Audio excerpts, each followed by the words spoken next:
Welcome to Winning Begins at Home as we bring the first week into a landing here.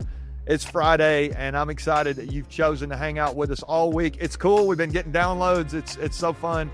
Actually, we're able to build a little bit off of our momentum that we had before with the old Chasing Greatness show. We've rebranded, and we're back after a 17-month, I'll call it layoff. I said earlier in the week, it's not really been a layoff. We've been busy for the last 17 months. We wrote a book. I got a copy of the book here. Winning Begins at Home, the book. If you've not picked up your copy, I hope you'll do that. That's not all the show's about. This book is really about how to build a great family, but the show is about a couple of things. It's about how do we win outside of the workplace. We talk about winning at work all the time and on our Lead Everyday show. That's what we've been doing for the last 17 months. We've done about 300 episodes of that. My friend Mark Miller and we have a company called Lead Everyday, and we're trying to help leaders with all kind of stuff, build leadership cultures and engagement and execution, all that. We get to work with all these fun companies, but we kept hearing over and over, how do we take some of the stuff that you're talking about and transfer it to have a life outside of work as well? And there's not always a correlation between that content and what happens at home. There's some things though that really are important. And I really couldn't find the content. That's why I decided to write the book. I was like, all these people kept asking me, how do I enjoy the same level of success outside of work that I am here? And I'm trying to, find some balance in my life, all these kind of questions. We'll talk about that later, but I think that might be a myth, but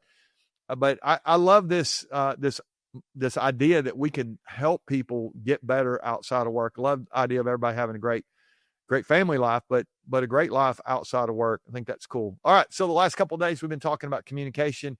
A couple of days ago, we referred to the idea that sometimes there's going to be tension in relationships, and we used I have my rubber tube with me that day, and I reminded folks that I can pull on one side and we get it in a knot, and she pulls on the other side. Next thing you know, we've just got a knotted up relationship. That's not good. We want to make sure we unravel that.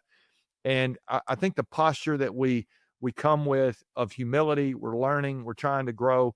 I think that's so powerful. And so I want to just continue to encourage you to think about that.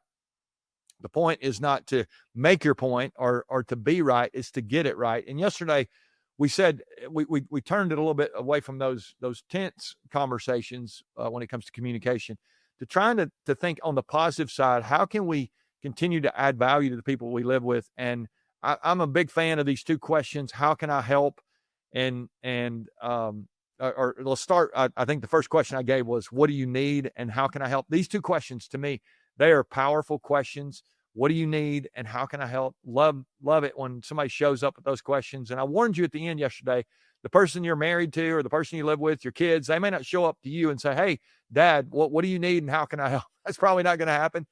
But that doesn't justify me not having the right posture just because somebody else doesn't. And here's what I've noticed, that this can be contagious. When we get it right and we start doing the right thing, modeling the right behavior, oftentimes our kids will, they'll get in line. And honestly, this is a great way to live your family life where everybody's really looking for needs in the home and how do we meet those needs? It's pretty powerful. Okay. So here's what happens. I ask my wife, what do you need and how can I help? And let's say she shares something and it may or may not be something that I feel equipped to do or, that I'm good at doing or, skilled to do, whatever. It may be something I really do, but maybe it's something I don't feel like I have time to do. But regardless of that, I said yesterday, there's three little words that we can use. And if we mean these words and we act on these words can change your relationship. Here are the three words. I'd love to. I'd love to. Anytime someone in your home makes a request of you to respond with those three words, I'd love to. And now you got to mean it. I mean, it's like, okay, let's start there. I'd love to. Those words are powerful, but they're more powerful when we really would love to, when we really do, we mean what we say. We're like, I'm going to do it and I'm going to do it with the right heart. I'm going to do it in a timely, doesn't mean we can do it immediately. We can't always do it immediately. We may be in the middle of something, but if somebody makes a request in your home and you respond with those three words, I'd love to, and you do that, even if you go out of your way, even if it costs you some time, it actually can strengthen that relationship. And it's amazing what happens when we begin to model that. I'd love to. I think those are powerful words. When you think about them, what comes to mind? It's just the person who is willing to help. And I don't know anybody who doesn't feel, endeared. There's this endearment really to somebody who's always trying to help you, somebody who's trying to add value, somebody who's got a kind word. Okay, so let me give you a picture of this. I love the company Chick-fil-A. You probably heard of Chick-fil-A. I've done actually a lot of work with them. I think, I don't know, 200-300 events that I've done training their leaders and their operators and team members around the country over the last 10, 11 years. We've been working with them, coach tons of their leaders in their business. It's been so much fun. One of their phrases, if you're a fan of Chick-fil-A, you will know this phrase. Anytime you say thank you at Chick-fil-A, they will say what? My pleasure, right? They say my pleasure. Now, it's great to respond with that. And in fact, I know kind of the backstory on that. Truett Cathy, the founder, the guy who invented the chicken sandwich, he thought this would be a good idea for us to say my pleasure. It was a customer service kind of mindset. And Truett began to tell his operators, we want to say, if somebody says thank you, we want to say my pleasure. Now, these are owners of businesses, and Truett's having them practice. Like, if I say thank you, what do you say? And they say my pleasure. And the story goes that it took Truett about 10 years to get those operators to finally begin to say my pleasure on command. I say command. Anytime they're thanked, they would say my pleasure. They would respond with my pleasure. It took about 10 years for him to train them that way. And these are owners of businesses. I mean, it's like you'd think we could get this pretty quick, but it took about a decade supposedly for that to happen. And here's what's interesting.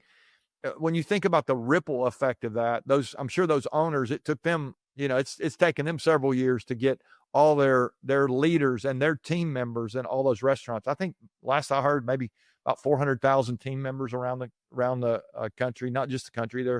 I think they're in Canada now and starting to, move internationally. So there are people all over the world, and thank you, my pleasure. They're saying my pleasure. Now, it's one thing to say my pleasure, but I can say my pleasure and it not really be my pleasure. It not really be my heart. I'll do it because I'm obligated, but I'm not really in on it. I'm not thinking like a person who would serve.